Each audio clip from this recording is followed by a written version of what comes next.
Hello, members. So, in this session of Revitalize, we will be talking about Know Your Food. So, every day we consume a lot of foods, some of which are made at home, some of which are brought from outside. So, this is mainly for choosing healthy foods and reading the food labels and being aware about what we are buying. So, in addition to cooking fresh foods at home every day, we do sometimes have to buy certain foods from outside. So, we have to be aware about how to make healthy food choices because there are a lot of common questions which people ask me, like what is the difference between whole grains and those from which the outermost covering or the bran which has been removed. Which kind of dals should I consume? The ones with their chilka on or the ones without the chilka? Is sugar really bad for our health? Other than diabetes, are there any reasons to avoid sugar? Are fruit juices healthy? So there are so many questions which are asked quite commonly. So in this session, I will be answering all of these questions. So let us consider the very first and most important question. Is there any importance of consuming grains with their bran? So to explain this, let me show you an image.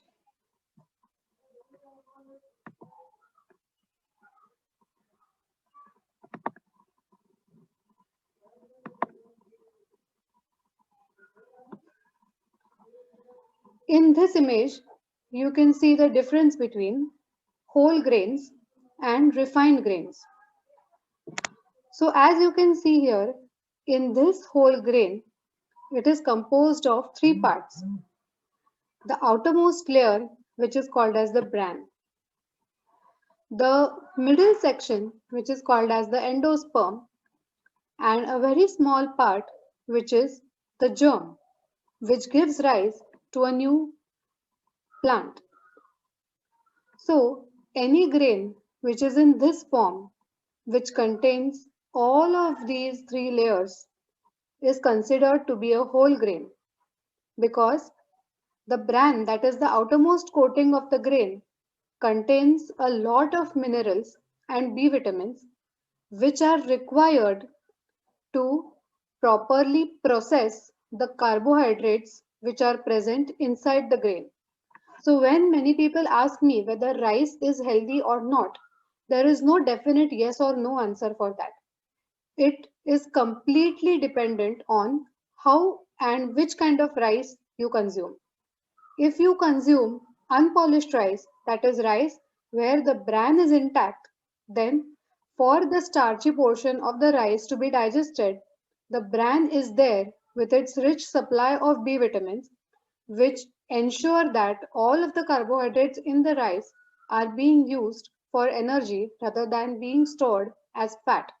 So the common notion that consuming rice will hamper weight loss or those who reduce weight have to cut down rice is actually wrong. It all comes down to which kind of rice you choose when you buy it. Similarly, the inner starchy layer of the grain all mostly made up of starch, which, when consumed with the proper nutrients, give us energy. And the innermost part, the smallest part, which is the germ, it has a lot of healthy fat soluble vitamins, vitamin E as well. So, consuming such whole grains is the key for getting the maximum nutrition from the food which you eat and ensuring that the food being consumed is used properly inside our body. Now, when such grains are polished or when they are refined, this process of refining removes the bran, which is the outermost layer of the grain, and the germ is also removed. That is why only the starchy part of that carbohydrate remains. So if let us again consider the example of rice. So if you are consuming such polished rice, then the chances are high that it will cause weight gain because there are no B vitamins, no minerals present to ensure the correct absorption and assimilation of the starches coming from rice. Same is the case while making maida from wheat.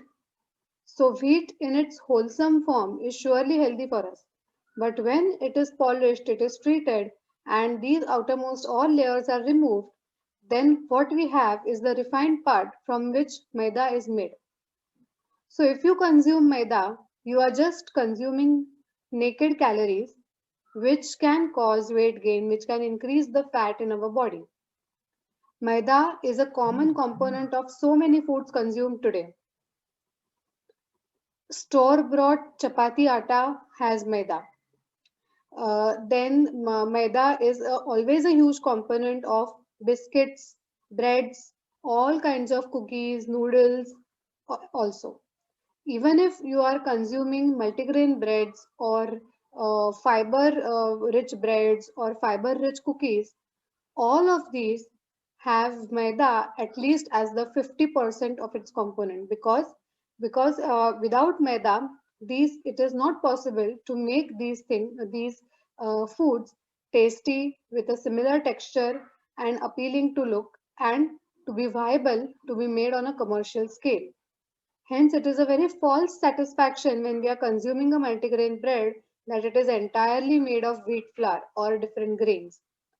Most of the times, if you really carefully read the label which is there on the bread, you will understand that at least 50% of the part of that bread contains maida. So it's the best option to try and avoid these foods as much as possible. Similar is the case in case of all kinds of legumes or any other grain you think. So that is why the trick here is consuming whole grains and cutting down the consumption of refined grains. The next point which I want to talk about today is wisely choosing any kind of store-bought, ready-to-eat food. Now, all of us are quite used to consuming sauces, jams, pickles, which are brought from stores. But did you know that all such products are loaded with chemicals? Let us take one simple example of the tomato sauce which we buy from a store. So only 50% part of that tomato sauce has tomatoes and the rest is all chemicals. These chemicals are disguised in the form of sugar, food colors, food flavors, and fillers. Many juices on their Tetra packs are a lot of times they are labeled as they do not contain any sugar. They are sugar free. But there are so many sweeteners, chemical sweeteners, which are available these days, which are actually the disguised form of the regular sugar which we are consuming. Because the name is written in such a confusing way, we feel that the juice which we are consuming is healthy and is without sugar. But actually, the case is it is not. So we have to be aware, and whenever we are going to buy anything from outside, we have to read the labels quite carefully and make conscious choices. Of course, the best alternative here is not buying all these foods from the store and making them in very small batches on your own in your house to ensure that they are all free from any chemicals. But when this is not possible, we can at least be aware and mm, be sure that we are not consuming a lot of chemicals. So I will share some examples here.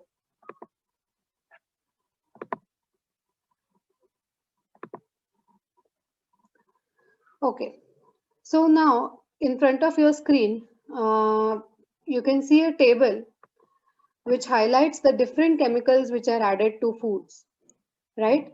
So preservatives are the most common class of chemicals which are added to prevent spoilage of food. These preservatives are present in sauces, jellies, different beverages, even in oils, in different breakfast cereals which we consume, in all of the snack items which we buy from outside. And there are so many different chemical names for these preservatives that we do not realize while just glancing at the label what it might be. After this session, I will be sharing this article and this table with you. So I won't elaborate much on all of the chemicals over here. But when you come across words like sodium benzoate, sodium erythrobate, sodium nitrite, calcium sorbate, EDTA, BHA, BHT, these are all preservatives which are being added to the food you consume. Then, as I said, sweeteners. So they add the excess sweetness to the food which we consume. Even though these sweeteners might not be in the form of glucose, they are still chemicals and they confuse the hormonal machinery inside our body.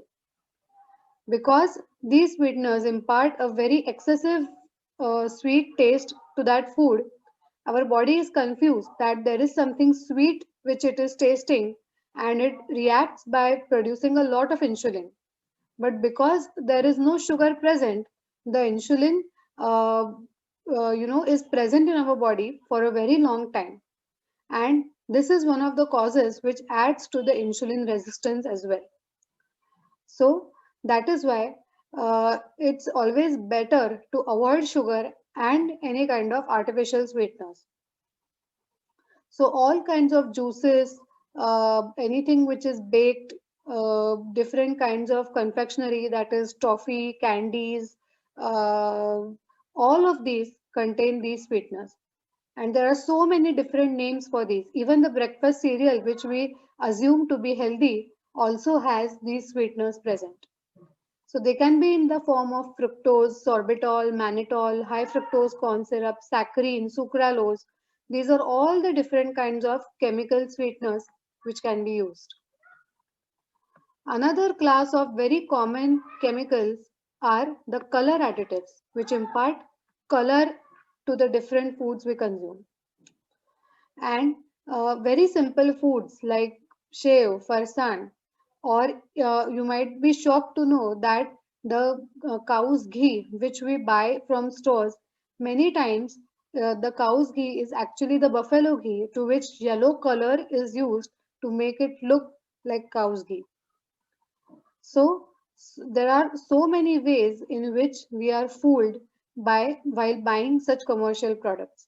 That is why it is always better that we make these things on our own, or at least before buying, we are aware of the source from where we are buying our foods. Mostly these color additives are numbered, and the worst color or the color which has the very bad side effects is blue color, and it is so commonly used these days while making cakes. We are all very fond of different themed cakes and fondant cakes, but these cakes are loaded with so many colors that they are very bad for our health. And the most hazardous side effect of these color additives on our health is that they cause attention deficit in children. They make children very restless. So that is why, at least for your children, you have to strictly avoid any kind of color additives being given to them through any other food. Then one more common class of chemicals are the flavor enhancers. So these flavor enhancers, change or enhance the flavor of food and make the food very addictive. We cannot stop at one bite. We feel like consuming the food more and more, making us addicted to it, and that is why we tend to overeat. So these flavor enhancers are in the form of monosodium glutamate, which we all know, hydrolyzed soy protein, autolyzed yeast extract. These are all different kinds of flavor enhancers which are used. So whenever we buy any such food, we have to carefully read the label on that food and only then make a conscious choice. So these are the different ways in which chemicals can enter our body. You might be shocked to know by just consuming 1 teaspoon of tomato sauce, in that 1 teaspoon, you ingest almost 8 to 10 different kinds of chemicals. So now it is our choice whether to consciously consume such chemicals every day or cut that down and find chemical free alternatives, chemical free substitutes for this. The worst products which contain a lot of such chemicals are fruit juices, jams, sauces, which are used to enhance the taste, or they are all very addictive foods. Another class of foods which we assume to be healthy and buy them consciously are the different protein supplements which are suggested these days. These protein supplements also, they contain a lot of artificial sweeteners to make them taste very sweet and for us to like their taste. But all such protein supplements, if you carefully read their labels, these supplements are only fortified. That is, different nutrients in different weights are added together.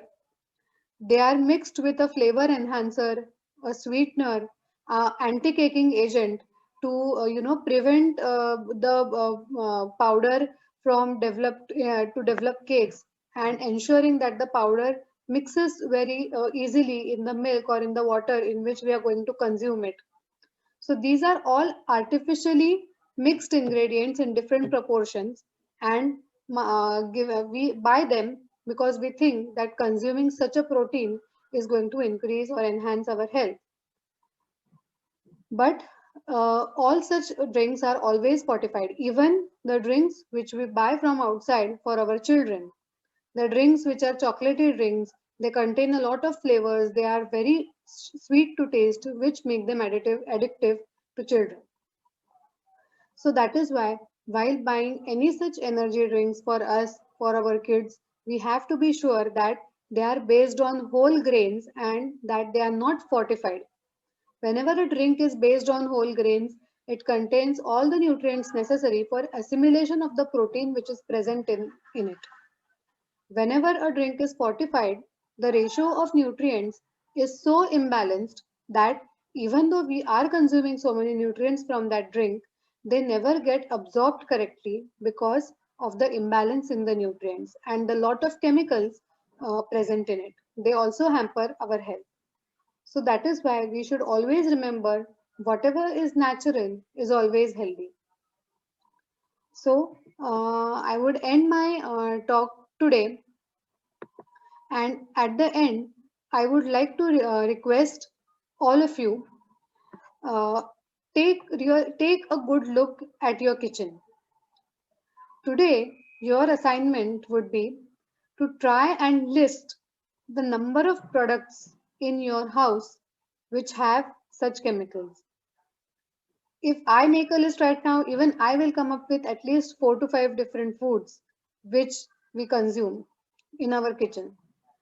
It is in the form of snacks, it is in the form of condiments. You might be shocked that sometimes the table salt also contains a little bit of sugar. The table salt which we consume, in the process of iodization of that salt, sugar is used. So, simple ingredients like table salt are also loaded with a lot of chemicals. These table salts are treated with anti-caking agents. There are different chemicals which are used to make it mix very easily, to keep the salt free flowing.